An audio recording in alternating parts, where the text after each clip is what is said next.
دا وخت زه د بیټني متاثرین په درنې کښې د پی ایس اف چې کوم د ډي خان پریزیډنټ ته هغه سره موجود یم چې محمد جان نامه یې ده او د هېڅ تعارف محتاج نه ده. نو جی محمد جان صاحب ته دغې درنې په حوالې سره څرنګه سوچ لري او دا در تاسو او ستاسو د بیټني چینل ډېر زیات شکریه ادا کوو چې دلته راغلي یئ او د قام او د قام څه کومې مسایل دي د هغو اواز تاسې تر هغه ذمهواره خلکو رسوئ. نو یقینا دا خو هر چا ته پته ده چې د بیټني قوم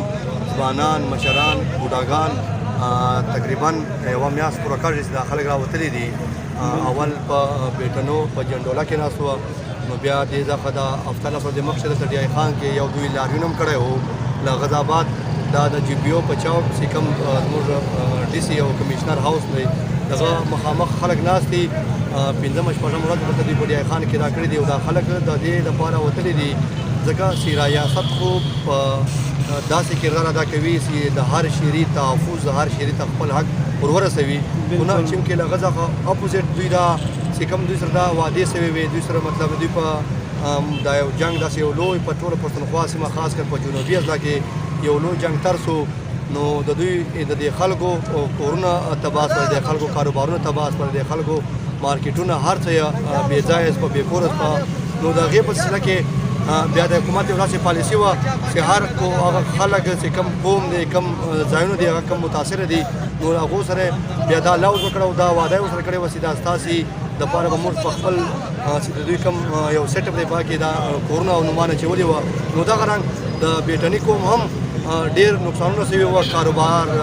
دوکانونه هر څه تباه سوي وه. نو دا خلک اوس راغلي دي او له حکومت څخه له ذمهواره خلکو څخه دغه صرف غوښتنه کوي چې موږ ته په دا پالیسي کې واچوي چې کومې زموږ مطالبې دي او جایزه مطالبې دي نو موږ ته په دې پالیسي حصه جوړه کړي. جی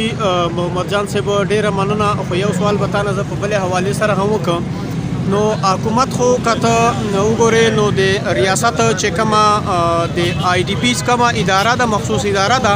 چې هغه پی ډي ایم ای ده نو هغې سره د موږ 2200 خاندان چې کوم دي هغه رجسټر شوي دي او یغو ته د اف ډي ایم ای له طرف نه چې کومې 25,000 روپۍ دي هغه هم میلاو دي. نو بیا ریاست په دې شی چې کوم ریاست دا یایي چې تاسو لکه په دې پالیسۍ شامل نه یو نو آیا شروعات خو یې هم د موږ چې کوم د بیټني خاوره ده او سب ډیویژن جنډوله په نامې باندې یادېږي نو شروعات خو یې د هغې نه کړی و نو ته د دې حوالې سره څه یایي؟ ګوره بالکل ستاسو خبره بالکل صحیح ده چې ریاست یو ریاست وي یو ګورنمنټ وي دلته دا کار داسې یو قسم یرغماله سوی دی. دا خلک دوی د خپل ځای لپاره میدان جنګ جوړ کړی و ځکه چې دا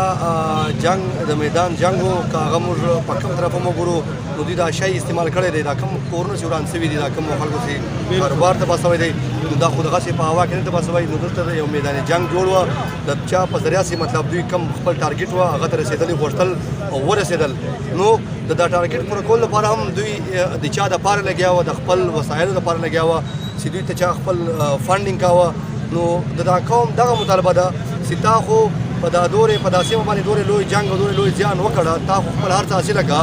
نو چې کومې له دې خلکو سره وعدې کړې وې نو په کار دی چې پر هغو باندې واپس نظرثاني وشي او دغه دوی چې کومې وعدې شوي دي مطالبې دا د په فوري توګه له دوی سره دغه مسلې حل کړي. او دا ظاهره خبر ده چې د حکومت خبر تاسو وکړه حکومت ډېر بې اختیاره سوی دی.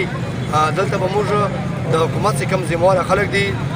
موږ به له هغو څخه دغه مطالبه کوو چې دلته یو قسم موږ ستاسې د حق او ستاسې د اختیارات د غوښتلو لپاره هم ناست یو چې موږ مطالبه ډایرکټ له تاسې کوو نه کې موږ هغه خلک پکښې عناصر پکښې شامله کړو چې هغه دا وایي نه موږ به په آئیني طریقه په قانوني طریقه موږ به له حکومت د ذمهواره که هغه کمیشنر وي که هغه ډي سي وي که هغه اے سي وي که هغه تحصیلدار وي نو دغه هغه د دوی ریسپانسبیلیټي ده چې دوی مطلب چې کوم خلک د دوی په حق باندې نافظه دي کوم د دوی خلک چا کوم ذمهواره خلکو د دوی یو حق یرغمال کړی دی نو هغه بیا د دوی ذمهواري جوړه شي چې دوی له هغو خلکو څخه دا تپوس وکوي چې دا عوام راوتلی دی لهذا زموږ بې عزتي کار دی چې تاسې دا اختیار موږ ته راکوئ چې موږ د خپل عوام په دې خبره متفق کړو د عوام ته خپل حق ورسوو. نو یو واره بیا موږ پرزوره مطالبه کوو د یو قوم په شکل د یو سیاسي ګوند له اړخه دا ملګري چې کوم دلته ناست دي لهذا د دې خلکو دا ستونزې ته د وکتل چې کوم دلته بوډاګان ناست دي ماشومان دي سپین ږیري دي نو موږ یوه بیا